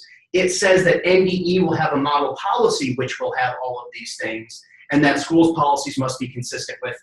So we've written this policy how we would write it. And then we sent it to NDE and we crossed our fingers. Yeah, so we've sent it to NDE. Of course, they don't have theirs written yet, but the idea is that even if NDE adopts one which looks different, this will accomplish a couple things. Number one, for the folks in your school who read the Omaha World Herald article yesterday that said, I can't believe all these schools didn't have policies with respect to pregnant parenting students, your board can now say, if you want to, hey, look, we actually are addressing this a year before we have to. And so we've written it hopefully to be consistent with what NDEs will look like and get their blessing, but also in a way that we would write it versus waiting for NDEs to come out. So we will make any changes that we have to, of course, so we could be talking about this again a year from now. But from the historical perspective, we're a little bit miffed because when the ACLU sent out that big record request last 4th of July weekend, we talked to a lot of schools about that. We helped a lot of schools respond. And one of the things they asked for was, you know, it was called the sex ed record request, but they also asked for your policies governing pregnant or parenting students. ACLU took the position that, well, if you don't have a policy on pregnant or parenting students, that's fine. Just tell us we don't have a policy. KSB's position was, no, we have a series of policies which might apply to that. For example, Title IX, Section 504, disability policies. Pregnancy is by any other definition a short-term disability, whether it's a student or a staff member. So we were trying to get more into the nuance to explain to them that the fact that we don't have the specific policy is not unlawful. It's not a problem. But clearly, if you go look at that World Herald article from posted by Aaron Duffy either yesterday or now maybe today, it's in the paper, it talks to Senator Vargas about, well, only 19% of schools responded saying they had a policy. That was totally by design. We called the ACLU out on that. They were not happy about that.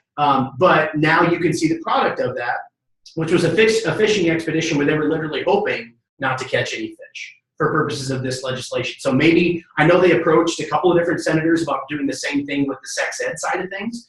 So just as a point of clarification, it could be that this session they dealt with pregnancy because they found a senator that would sponsor it, and they put it through based on our schools aren't doing enough theory, which is total BS. We tried our best to ferret that out last summer, but it didn't work. So just be mindful that now we could be looking at some sort of comprehensive sex ed bill, which you saw how those public hearings went for OPS and a lot of others who have dealt with that issue. So just be mindful that whole public record request last summer is what's driven this Vargas bill and these changes and what could drive some of that legislation next summer. So anyway, that's the pregnant parenting policy. Any questions about that? You know, like I said, we tried to write it in our lean and clean method and to square it up with, you know, other disability laws and things that, of course, they didn't think about when they put the policy together. So if you read that over and your board says, let's wait a year, totally fine, but we wanted you to have it. All right, these next two updates are pretty minor. Policy 5015, protection of people's rights. When No Child Left Behind was repealed, we had to take all the references to No Child Left Behind out of the policies, but the PPRA requirements are actually still in the regs, so we still have to have those in there. So it's mostly just an editorial cleanup this time around. And then in 5017, routine directory information, we're just adding social media handles or usernames to what we call routine directory information, so that if a coach wants to retweet a kid, they can do that because it's just directory information now. There's no FERPA violation there. So just making sure that we can engage with our students on social media in a FERPA compliant way. This next one is mine, and I kind of struggle with how to write this section of the memo. So forgive me for it being so long. The most important part is, I think, the first paragraph where ESSA now requires any school receiving Title I funds to inform parents of how parents can find out if their kid can opt out of testing. So it's like a weird, you have to tell parents who they ask if they want to ask this question kind of thing. So we have a sample opt-out little statement that we included. Oh no, we did not get that included with the updates. So if you printed all of this stuff out before today, you would have not received that little opt-out. So if you go to the website for the policy updates, it's now in the forms section. It wasn't before, which was our mistake, but you've got that. Yeah.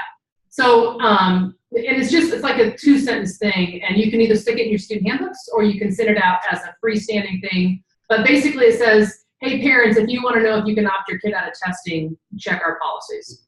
I mean, literally that's all it says, but that's what ESSA requires. Arabic number 2 here in the memo section for 5018. I wanted to get you guys this information, and I didn't want to put it into a policy, so I put it in the memo. You're supposed to make available by a methodology widely available some kind of information to parents about your testing protocols, what you're assessing, how you're using the assessments, blah, blah, blah, blah, blah. And so you're supposed to put a public notice of when you're going to give assessments on your website. Now, a lot of you are doing this, especially in terms of your Go Fight Win team, feed your kids a good breakfast before they take the NISA kind of communications you're sending home to parents now. But ESSA requires you to put that information on your website. So I've got in here a little summary of what you're supposed to be able to publish. Is your battery at 10%? Crap, yes, would you go get my power out of my briefcase? Do you know where it is? No. It's in the middle section where the dongle bag is. So my battery's getting low, so Bobby's gonna go get power. Okay, so 5018, also, we didn't want to write just a separate ESSA policy, so we put it into the policy that we're required to have under state law on parental involvement. So we folded those two things together. It does, so then it tells parents that you can't opt out of NISA. Sorry, but you don't really have that ability. Valerie Foy and I went back and forth to make sure this was phrased exactly how NDE wants it. If you want to fiddle with that opting out of NISA part of the policy, please email me and let me know, because Valerie's real protective of the NISA data integrity, obviously. By federal law, parents do have to be allowed to opt out of the NEEP. Yeah, just put it in right one of those right there. Yeah. And so we have that in there because they are allowed to opt out of NEEP, but they aren't allowed to opt out of AQuest or any NDE testing. So then I have a little paragraph in here that Valerie wanted me to include to all of you about what a big deal it would be if you really encourage people to opt out. So she wants us to make sure that we don't. And then I went through this policy. Both the federal law and the state law say parent is defined as parent or guardian, but we just have so many kids that are in non-traditional living arrangements, and we have this, I just put in parent or guardian into the policy so that it's clear that we recognize that there's all different kinds of families, and sometimes it's not a biological parent, and blah, blah, blah, blah. And so since I had my hands in this policy anyway, I went ahead and made that change. This is a required change. ESSA is going to require you to have some kind of information about your testing protocol and where parents can get information to opt out. Somewhere you have to include that. Questions on that? Thank you for getting it. All right, we'll move on to the revision to 5022. This is when law enforcement and HHS and ICE come visit your school. And we've always had this policy. What we've done really is kind of separate out the reasons they might come to your school.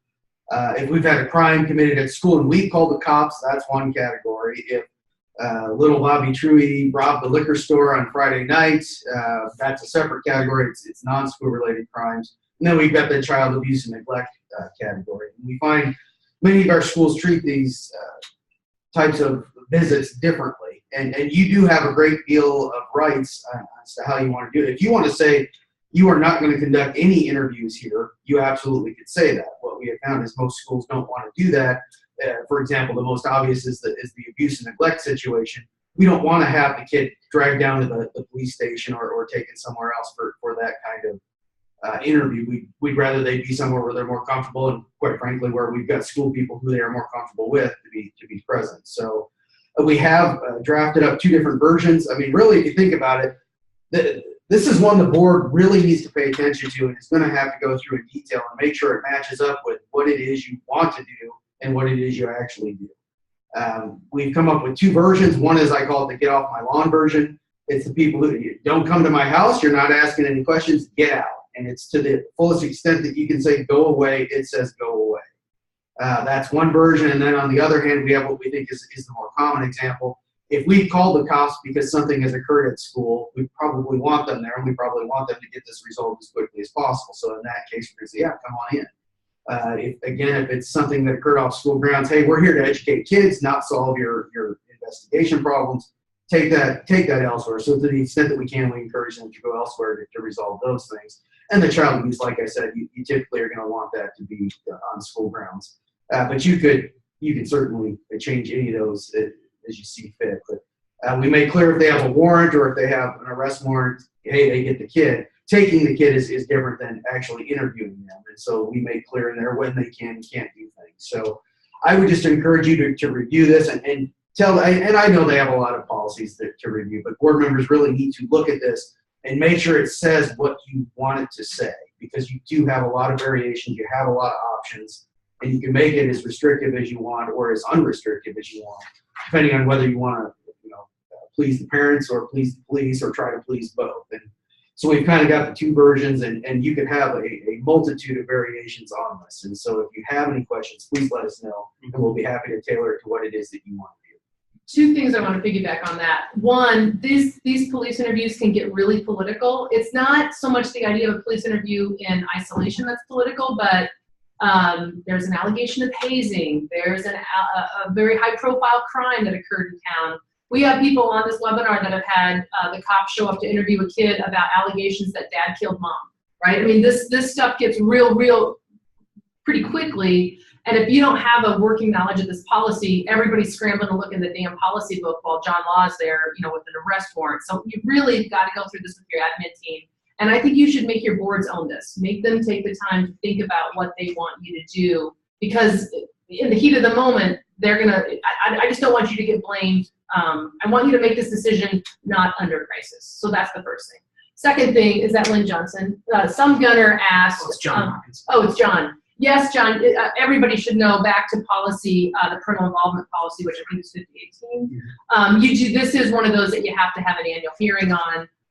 And so it's in your list of annual updates. And yeah, you still have to do that. That's required by state law. And we've folded the ESSA requirements into your state law policy. So you'll end up doing an annual hearing on that as well. Last thing to add to that, we do get a lot of questions about when does law enforcement have to notify the parents? Do we have to call the parents? In those policies, we try to do, I think, a little bit clearer job of clarifying when that happens. So you should review that as an administrator sitting there now anyway, when you have the obligation to notify, or what you must do if law enforcement says, I'm going to notify. That's probably one of the most common questions that we get in those circumstances, so we try to include a little more of that. So that's all for 5022, unless there are any other questions about it. You will have to select option A or B.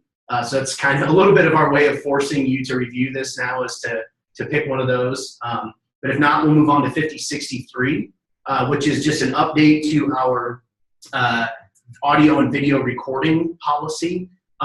We used to have this someplace else as well. So if you're looking at this and thinking, okay, we had that in some other location, we changed it to fit where I think it fits a little bit better. So don't worry about that. It'll all work out in the wash, I promise.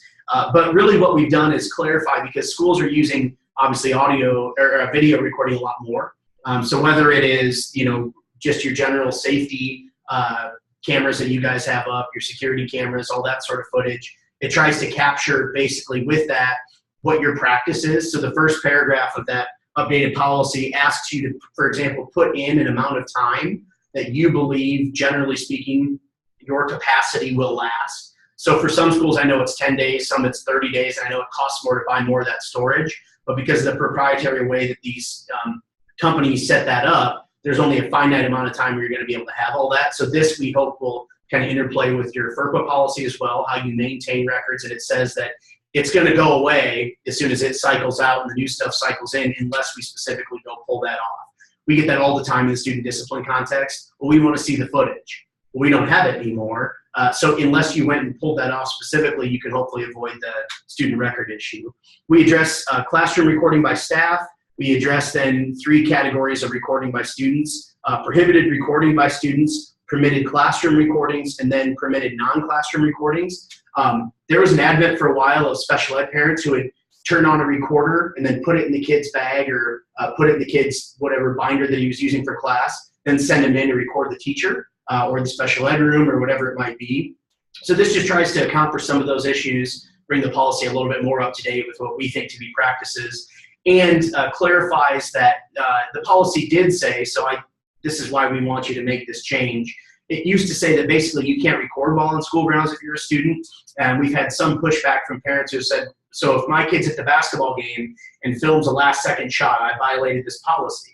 I think that's a fair point, and so under the First Amendment and for other reasons, we wanted to make clear that if it's a circumstance where we'd let the general public come in and record and be present, then the student has all the same rights as that person. But also, we wanted to make it clear, because the Student Discipline Act says any recordings at school activities, for example, could be subject to discipline, that we clarified, well, you can't give a suspension for some inappropriate recording of a patron. You still could do that for a student, even if they're both at the same basketball game. So those are the changes that we made to that policy.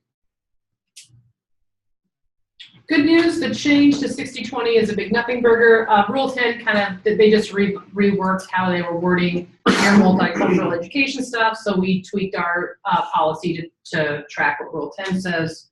60/23, this actually makes me a little bit nostalgic. Some of you have been with us for I don't know how long we've had this service, 10 years. And if you've been with us for that long, it was a real problem for how we were going to deal with homeschoolers that wanted to come and take chemistry or band. And so 60/23 is a policy that deals with how you're going to relate to homeschoolers, but most of that's now been subsumed by the other policy revisions we've talked about. So if you are a policy service subscriber who has policy number 60/23, relations with non-accredited private or homeschool students, we love you. We are so glad you've been with us this long. This policy should just be deleted. If you're looking in your policy book and you don't see a 60/23 relations with non-accredited, that just means you came on board after we had gone through and gotten rid of it, and so don't worry about it. But everybody who still has it, just delete it and change it to intentionally left blank. One of the things that we've noticed over the years is you all kind of like having those blank ones so that you can slip in individual things that you want. So as we're going through and renumbering, we are leaving more blank spaces for you. So we won't fill this up with anything. We'll just leave it intentionally blank so that it's an open space for somebody that wants to use it. That's it. Mine were easy this time. All right, the last, I think, new policy of this year, 60/35, pretty straightforward. If you're a smaller school district, typically 6th graders aren't allowed to participate in interscholastic competitions. But if you fall below 12 girls or 12 boys in 7th and 8th grades, you can have the 6th graders participate. You just have to have a policy. And here it is. It basically mimics Rule 10's requirements. And so that would allow you to have 6th graders participate if that applies to you. So that's it for, it's 11:40 right now. What we're going to cover next are a few of the things that if you have to dip, you've now heard, or at least for this round of revisions. Over the next, hopefully about 10 minutes or less, we're going to cover the updates that we put out earlier this year. So the stuff that NDE required for safety and security, the wellness updates, the homeless student updates, and then we're going to cover just a few other areas which aren't policy but we think are important. Section 504, and sort of do some of that. So we do promise to be done in the 2-hour window still. But for those of you that need to split, if you've already done the safety and security, wellness, and homeless updates and just want to read the rest, totally fine. But if you want to stick around for the Q&A, we are going to try to get through this because there are still some folks who are working on things. Yeah, we'll try to leave 10 minutes for Q&A if we can. I mean, we'll stay longer, but that way so that we're consistent with respecting your time. Okay, safety and security. We sent these out in August because we wanted you to have time to get all this done as those safety and security inspections and audits were being done by NDE. I'm not going to go through each one of these step by step, but I'm the one that drafted them, so if anybody has questions, you can shoot them to me, or I think any of us actually understand them. One thing that I want to really emphasize is threat assessment, which is policy 3039. That again, I want every administrator in the state to know where their threat assessment policy is and what it says. I probably had 3 or 4 phone calls in a 10-day period from schools of various sizes where there had been like an Instagram threat to shoot somebody, and then there was this, I don't remember if it was Kik or Instagram, Snapchat. We had threats come, boom, boom, boom. And every one of those, one of them said, thank God you sent that safety and security stuff out because I never would have known where our stuff was. But when it's in the moment, you need to know exactly where it is because everybody's panicking. So 3039 is basically what you do when you're trying to figure out if there's actually a threat or if the kid is just a loser who's saying rude things should be punished. That's what 3039 is designed to do, to assess whether or not we have a crisis brewing. Before you can bounce a kid, you have to go through your threat assessment protocol to see if we're dealing with a health issue like emergency exclusion or a punishment issue under suspension and expulsion. So that's what 3039 is. Now, what's separate, 3049 or 3041 is your crisis team. That's after the bad thing has happened, whether it's a tornado or a school shooting or an unfortunate, death among the student population. This is the group that gets together and talks about how are we going to respond to this crisis. Now, a lot of the training that you're seeing nationally and statewide about threat assessment and crisis response includes like a pre-packaged all hazards plan. We very intentionally did not put together a pre-packaged all hazards plan because each one of you has something already in your building that you're using when the tornado hits. And I don't think it's useful to have a lawyer puke up a bunch of boilerplate when you already have your go-to document that you're using. Also, what Jolene wants you to do, Jolene Pence from the Department of Ed, what she wants you to do is to have your crisis team create that all hazards plan. And so she's gonna ask you, how many meetings did you hold? Who spoke into it? Blah, blah, blah. And Jolene says, and I think she's right, that plan should not look the same school district to school district. If you are a school that has a railroad tracks run behind you, 100% you're gonna wanna talk about what are we gonna do if there's ever a train derailment in your all hazards plan. If you're a school and the closest railroad tracks is 10 miles away, you don't need a derailment thing in your crisis plan, so that would go away. Flooding is another great example about where the physical location of your school is determines what's in your all hazards plan. So I don't think that's something that we should be doing on a boilerplate basis. I think you guys should put them together, and I think they should be, as thin as possible. I went through a bunch of them when I was doing this stuff, and one was like equipment needed, bullhorn, notepad, pencil. It's like, oh, come on, we don't have to write all this down. And it's just slowing people down to read all this junk when they're actually in a crisis. So that's why we did that. I think the rest of this, all those changes, I think are self-explanatory. Again, if you've got questions, this stuff is at a separate link in our website. It's hot linked in the memo, and you can see it when we went to the policies with you when we shared the screen. Yeah, as soon as you log in, that page, it brings up 4 different boxes. One of those is all the stuff we went through before this. And then the other 3 boxes are these 3 sets: safety and security, wellness, and homeless, that we'll go through. Okay. So next one I want to skip through is the wellness updates. The biggest questions I'm getting on 5052 for school wellness is about fundraisers.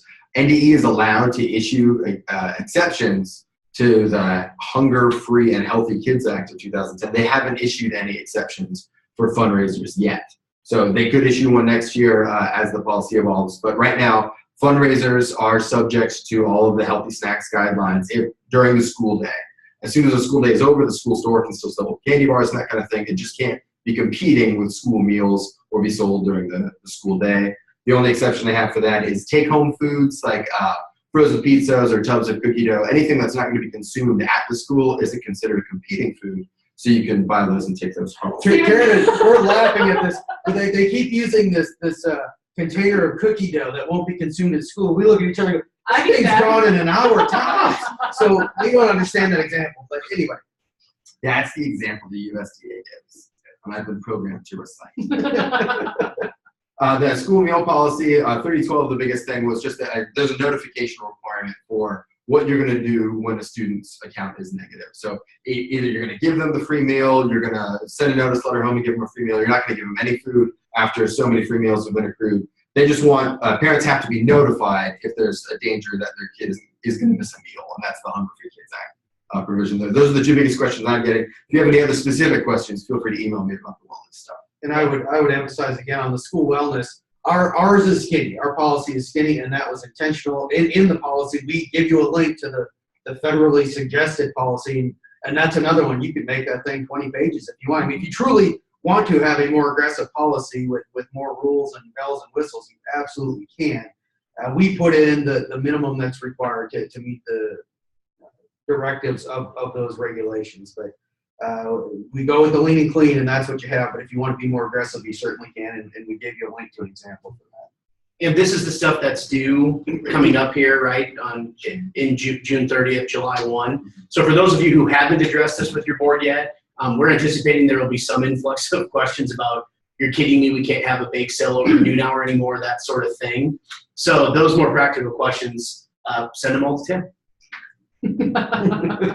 All right, so the last one is the homeless students update. This isn't going to take very long. It's obviously only one policy. There's a cover memo which describes exactly what happened. But as has been consistent with the last few years, the feds have directed, and this is primarily because ESSA said that we're going to remove from the definition of homeless students foster youth, because ESSA has its own foster stability provisions in it. So one of the main changes here is just in the definition section. Anytime we mention homeless youth and foster kids together, NDE has to strip that out.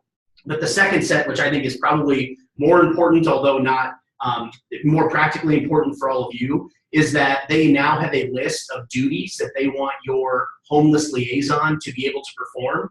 So before, it just said basically that the homeless liaison will help assist these students and shepherd them through the process of attendance and getting documentation in line and all of those things. But now there are actually steps that person is going to have. And I think especially as we see more of these students who are homeless students, but that are also involved, if, for example, are a student with a 504 plan or an IEP, those people, I think, are going to become a little bit more involved in the getting them to school, but also the maybe even involved in your team decisions a little bit more, because they have to provide more information to the family. So you should look through that new list of things that your homeless liaison is going to have to do. And my guess is 90% of the folks on this call are probably the homeless liaison, so it's probably you. But if not, refer that new list of duties onto that person. It's probably not different, but in some cases it was making clearer what NDE expects of your liaison.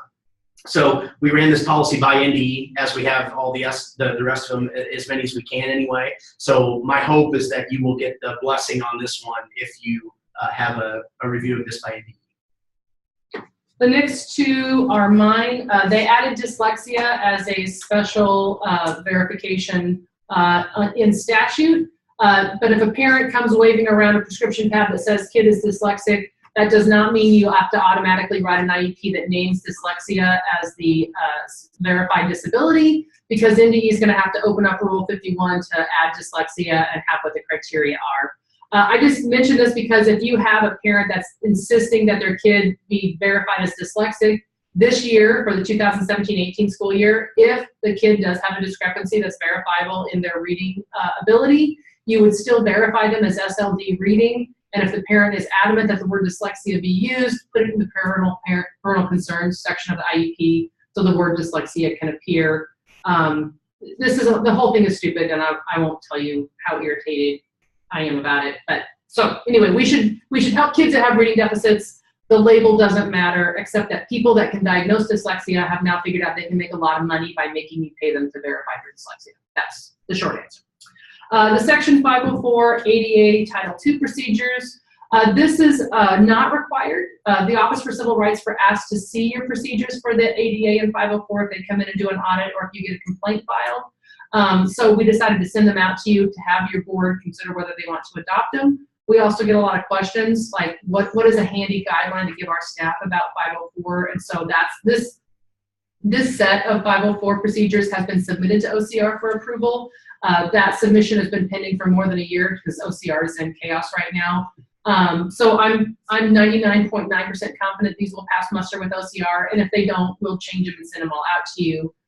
So I'd recommend, if I was on a board of education, I would vote to adopt these even though they're not required. I will tell you that I'm going to be doing a statewide training on 504, and I don't know who else here will be participating, but some more of us, in conjunction with ESUs to try to get better 504 training in people's hands. And that'll include the forms and some time for your teams to work together as groups. because I think we're still weak in 504 compliance in the state. And just a real quick note, philosophically, some of you that aren't complete policy service subscribers may know, you could put all of these in individual policies too. There are some services that do that, right? For the IDEA, you might have a separate child find policy. You might have a separate LRE policy. With this is, in other words, this is consistent with how we've done the IDEA procedures that you have to have. So if you're either a complete subscriber or somebody who's received our IDEA or procedures in the past, this will line up with those. In other words, they're not all cluttering up your policy book. It's these two documents. So when Adria Base or whoever from the NDE comes in and says, I want to see your SPED procedures, you've got that. And if somebody comes in and says, I want to see your 504 procedures, you'd have this. That's not a policy per se, it's a set of procedures. Last couple of things here: immunization, physical exams, and visual evaluations. We get a lot of questions on those, and we figured just because we're coming up on the beginning of the school year again, it's sort of weird that everybody thinks of them, I think, the same. Yeah, you can opt out of them. What does that take? We've updated our forms for these and included some of those in here. For you that, again, that are complete policy service subscribers, as soon as we have that, all of our regular policies, that not just these updates on the website, all those forms will be in there. Anybody that's not a complete subscriber that wants those, let us know. But we've again just tried to update them and make it so that you have a form for each of those situations, because we're trying better to do that as part of the service, is to provide forms that don't require a lot of thought on your end but are necessary to help comply with the statute. The update on the Fair Labor Standards Act changes and delays, that one I just wanted to mention because we've gotten some questions now that y'all are working on or have been working on your classified staff contract for next year. December 1st, we were supposed to go to that new higher level. If you were going to have employees continue to be treated as exempt employees, even if their duties were exempt, you're going to have to raise their salaries to the whatever $47,476 a year threshold for 12-month employees. They then delayed that courtesy of a lawsuit in Texas, and now it basically would be up to the Trump administration to try to continue to fight for those regs, and I find that very unlikely that Donald Trump will try to push for the Obama administration regs. So basically think of it this way: not to pretend that those regulations didn't happen, but that we went back to the state of the law where really you only have to make $24,000, $25,000 a year to be considered exempt. So that's a world of difference between $24,000 and $47,000 for folks like your head custodian. So if you made changes to put that person on an hourly contract, and you're now deciding, are we going to stay hourly? We want to avoid overtime. Are we going to go back to exempt? Now would be the time to do some of that analysis, because I think now that we've gotten through this part of the Trump administration, those are just going to sit. So we're back to the state of the law there. The only thing I'll say on the Affordable Care Act, Obamacare update, is that most of the questions that we've been getting on this are, if we are covered, if we're a large employer under Obamacare, what do we have to do with that now? We sort of made our offers of insurance. We hit our implementations. Our business officials have done all that crazy reporting. The offer of insurance is an annual deal. So as, for example, EHA makes changes to their deductible levels, as your board may have elected to switch from like a traditional $1,150 deductible to a dual option plan, any of those changes that will impact folks that are required to receive this offer of insurance will be a different offer of insurance. So if your board's already done that, great. But if your board's saying, nope, we're going to stick with what we have been doing in the past, I think that's fine for your board not to take a specific reauthorization motion on that, but to understand that the effect of your board not changing anything doesn't mean that you don't have to still make clear to those folks that here's your offer. And for some of those schools where you had a lot of people who are right on that full-time threshold of, do they average 30 hours a week or more, you might want to do those calculations again with your bookkeeper or business official this summer, because even if you're okay continuing to offer people who may have dipped below the threshold, you want to make sure that you're making an offer to somebody who last year when you calculated was below, but maybe because they worked more was now above the threshold this year. So that's a lot of skipping over what all that means. If you're like, okay, that doesn't make any sense, talk to your business official about that. Whoever at your school, if you're covered, has been dealing with Obamacare, and might not be a bad idea to reach out to one of us or to your district's attorney about compliance as you move forward with that. So with that said, The last thing I'm going to do before I unmute you all is I want to go back to the share screen and show you, based on John's policy about what do we have to review annually, what we don't, where that annual review form is. So I'm back here showing you our website. You've logged into annual updates. See here where it says guidance documents, this is where you found the cover memo that we've been talking about. Right here, 2017-18 is where the list of what you have to do annually. It's not just notices, it's hearings, it's reviews, it's all the stuff that we want you to do annually, we have compiled into this document. So, okay, with that said, I'm gonna unmute everyone. If you've got questions, you can send them to us in the chat feature, or you can ask us now because I'm unmuting you all, and I assume it'll be chaos starting now.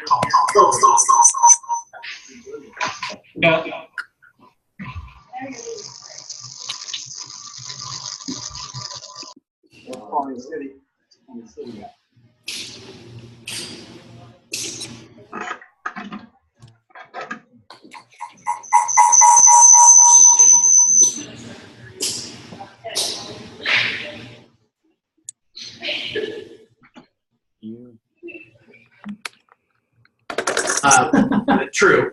Yeah, We get that. This is a lot of stuff this year. It was for us. We know it is for you. We know your boards are going to think, oh, great, 27 pages worth of stuff, but hopefully it all makes sense. If not, again, this is a service, so the time is for you to ask questions now, but if you read a policy and think that doesn't make sense, that's inconsistent, the reason we price it this way and sell it this way as a service is so that you don't have to worry about calling us with your board's questions if they think something looks funny or anything like that. So make sure to remember that as you're going through. There's not going to be an additional charge for answering questions about these policies. And if you're a complete subscriber, that's true for throughout the year as well. We have recorded this, and we will render it and put it up on our website. Last year it took for bloody ever. It took like an hour and a half to render. So as soon as we have it, we will put it up on the website, and it will be share screen. We'll put it right. We'll put it right here under guidance documents. We'll probably put it down here, webinar recording. And you can share that link with board members. One of the things I think we need to work on is making sure boards have good information about what the policies say and why. So if you've got that gunner board member that reads every policy and wants to ask a lot of questions, you're more than welcome to share with them to listen to this webinar if they're that crazy.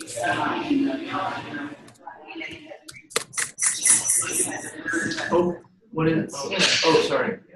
Alrighty, I think all of you are policied out, which is cool. So I think we'll end the webinar and tell you all thanks, and we'll see you. Those of you that will be in Kearney for the school law seminar, we'll see you Friday. Thank you. Bye, everybody. Sure.